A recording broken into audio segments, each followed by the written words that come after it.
ශ්‍රී ලංකාවේ දිගමඩුල්ල හෙවත් අම්පාර දිස්ත්‍රික්කයේ පිහිටි දීඝවාපිය පුදබිම ක්‍රිස්තු පූර්ව 3 වන සියවස දක්වා දිවෙන ඉතිහාසයකට උරුමකම් කියන පුරා විද්‍යාත්මක වටිනාකමකින් යුක්ත බෞද්ධ මධ්‍යස්ථානයක්.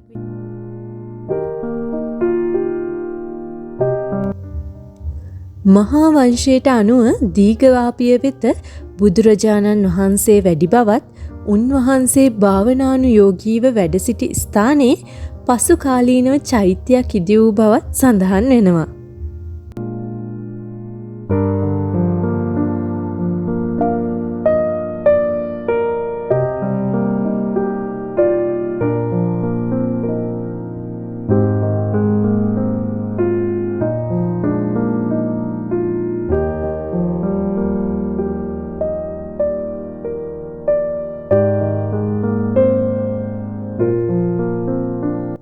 මහා වංශයට අනුව දීඝවාපිය දාගැබ කරවා ඇත්තේ සද්ධාතිස්ස රජු විසිනි.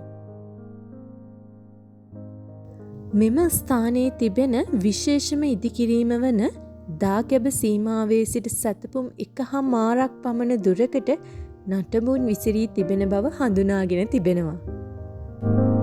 එසේම මෙම ස්ථානය ආශ්‍රිතව කරන ලද කැණීම් වලින් ස්තූපයේ ප්‍රාකාර බැමි දෙකකින් යුක්ත වන ලෙස ඉදිකර ඇති බවට තහවුරු වී තිබෙනවා.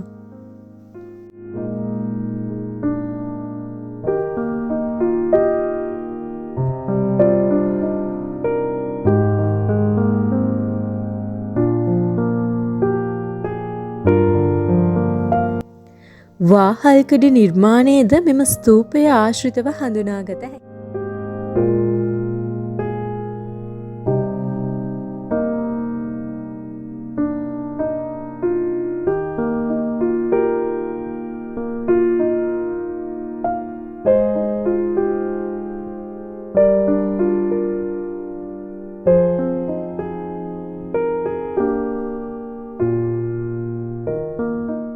දාගැබ් පරිශ්‍රයට නැගෙනහිර දිසින් ඉපැරණි රෝහලක් පැවති බවටද සාක්ෂි පවතී.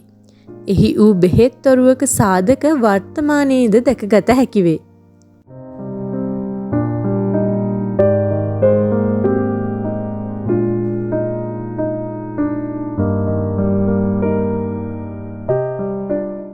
ස්තූපය අවට භූමියේ ගොඩනැගිලි විශාල ප්‍රමාණයක සාක්ෂි පෙන්නුම් කරන පාදම කොටස් ගල්කණු පිළිම ගෙවල් පිළිබඳ සාක්ෂි දැකගත හැකිය.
දාගැබ් භූමියෙන් හමු වී ඇති කුඩා ධාතු කරඬුවලට අනුව මෙම දාගැබද මුල් කාලයේ ජත්‍රාවලිය සහිතව නිර්මාණය වූවක් බවත් ක්‍රිස්තු වර්ෂ 8-9 සියවස් වන විට කොත් කැරැල්ල සහිතව එය නැවත ප්‍රතිසංස්කරණය වී ඇති බව පැහැදිලි වෙනවා.